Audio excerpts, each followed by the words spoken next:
Okay, so we'll discuss today the structure of the Philippine government.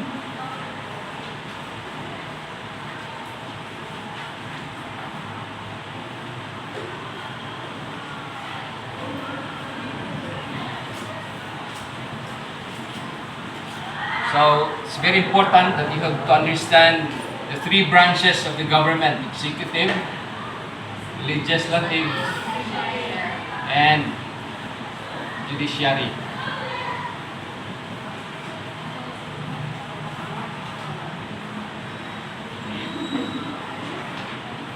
Okay, the judicial or judiciary. Okay, so these are the three branches of the government. Okay, so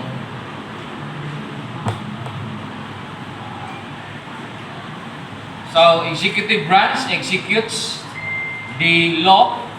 Okay, executes the constitution and the law passed by Congress. So the power is vested in the president.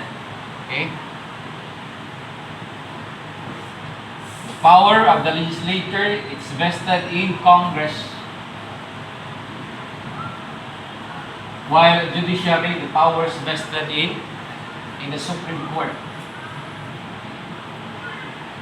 And under the Supreme Court, there are other branches, including the Court of Appeals or Court of Tax Appeals for tax cases, and other collegiate courts, including the Regional Trial Court, RTC, and lower courts or the Municipal Trial Court or Municipal Circuit Trial Court, MCTC, or Metropolitan Trial Courts.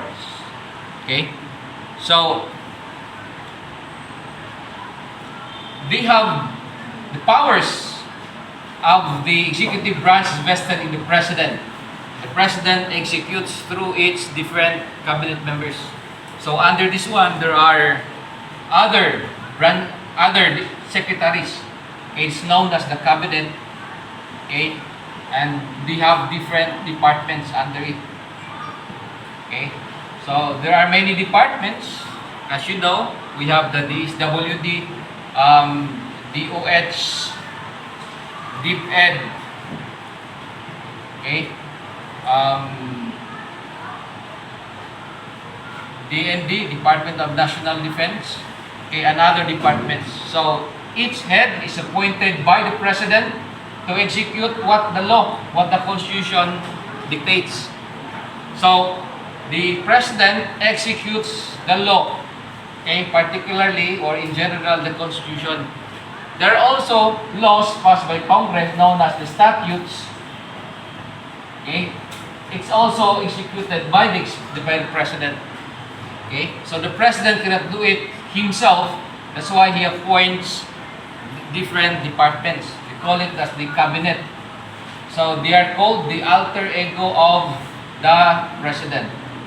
A department heads is the alter ego of the president. Okay? Alter ego of the president. What does it mean by alter ego? The decision of the different department's head or the secretary is also the decision of the president. Okay? So, if the Department of Education decides, okay, even if she's not the president right now, our Department of Education is at the same time the vice president, which is allowed because the president can actually appoint department heads, okay, but the vice president opted that she will be the Department of Education secretary, so that is allowed.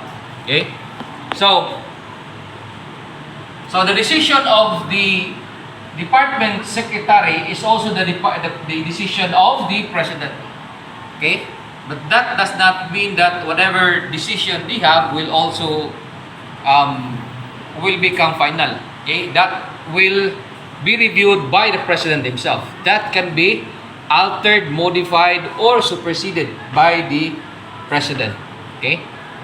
But if if that decision was not changed or modified, that remains to be the decision of the President. The presumption is that that decision is the decision also of the President, except if the President modifies, set aside, or reject the decision of the President. Okay. Now, we call it as the alter ego or the doctrine of political agency. What do you mean by that? Okay? The department is under the executive branch. Okay?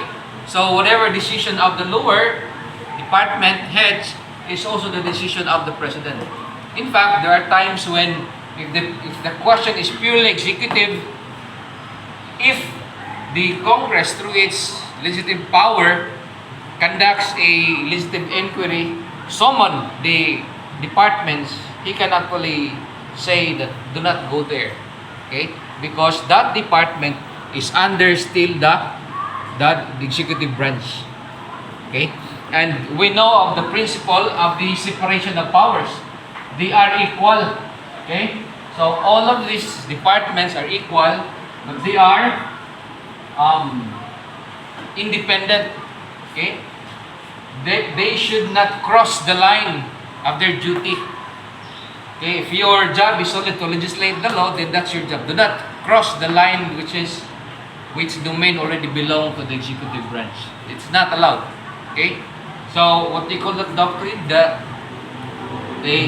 doctrine of separation of powers. Okay? They have powers which are separate and distinct from each other. Executive branch executes the law. Okay? Executes what particular law? The Constitution itself being the highest. Okay? The Constitution, okay, of the Philippines. All of them follows that law. Okay? Being the law of the land. What is higher than the Constitution? Okay, in the videos I had, I mentioned the higher body than the Constitution. Now that is the people.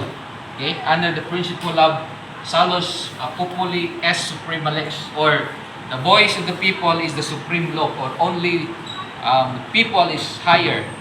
Okay, Salus Populi est Suprema Lex. I will not write on the board, but it's I presume you know the spelling. It's a Latin word. Okay. Now, so although they are separate, okay, under the principle of separation of powers, they also have the checks and balance. What do you mean by checks and balance? Okay, checks and balance principle. Okay, they should not cross the line, right? Generally, they cannot cross the line. If it is purely law or legislative, then the executive branch cannot cross. If the court decides otherwise, the president cannot even cross. But there are times that they can check each other. Okay, there are principles where the president can even go beyond this one, or even the judiciary can even check whether the law passed by the legislator is in accordance with the Constitution. Now, the question is, if the judicial branch interprets the law or check whether the legislator's law is in accordance with or the law that he passed in accordance with the Constitution, or the act of the President is now challenged in the Supreme Court whether it is in accordance with the Constitution, does it mean then that the Supreme Court is above all other branches? Okay, no. Okay, the answer is no. Only that the job of the judiciary is to interpret the law. Okay? But it doesn't mean then that it is above the law. Okay, it is above all the other branches. Sometimes the drawing, it could be that the executive branch is at the center. Okay, so but it doesn't matter. Okay, the principle is that they are equal. It can even be judiciary is at the center because they are equal. Okay, so but some illustration, it could be that the executive branch is at the middle, being the biggest body or branch of the government. Okay, wherever you go, there is always an executive branch. Okay? So now, Congress, there are two bodies here. Okay? We have the senators, okay? Or Senate, and the House of Rep. Okay, one. And the second is the House of Rep. Of Representatives. Okay, there are 24 senators. And there are not more than 250. Okay? So, I'll just put it down. Arrow below, it means it should not be not more than 250. Okay? So, the 20% of that will come from the party list representative. What are these party lists? Okay, Gabriela, women, labor sector, urban poor. Okay? And others. Okay? You can actually propose a sector considering, or if you can prove that you belong to the marginalized group. Okay? But the constitution or the law on party list require that you must have at least 2%. Okay, 2% of the entire population voted for you. If you get the 2% of the, I think we are now 60 million voters, 2% of that, more or less 4 billion or 5. If you can get that 2%, then you are entitled to one representative. Did you get me? Now, so there are times in election where, in fact, last election, only few got 5, or at that time it's I think 2 million or 2%. So what they did, the law state that it should be 2%, 20%, okay, of the total population of the Congress.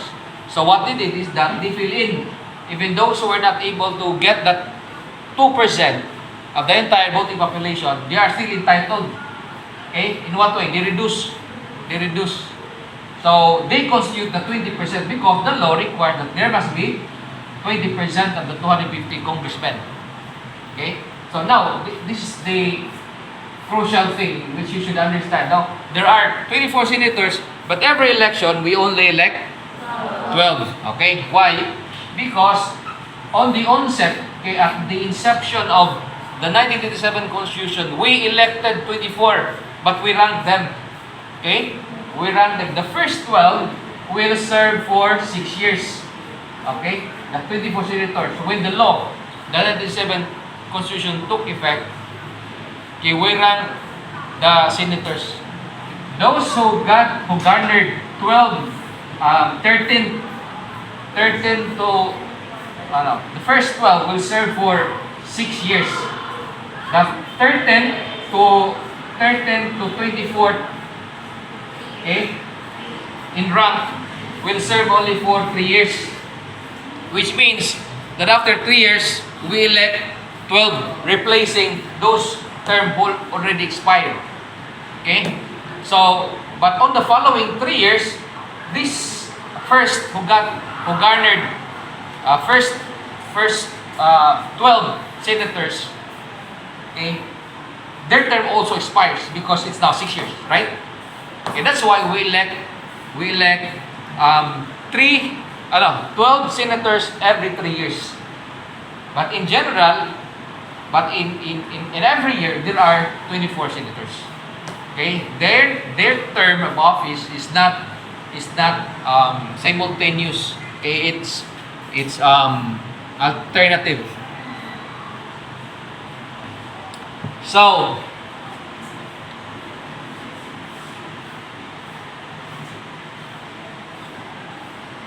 I'll end now.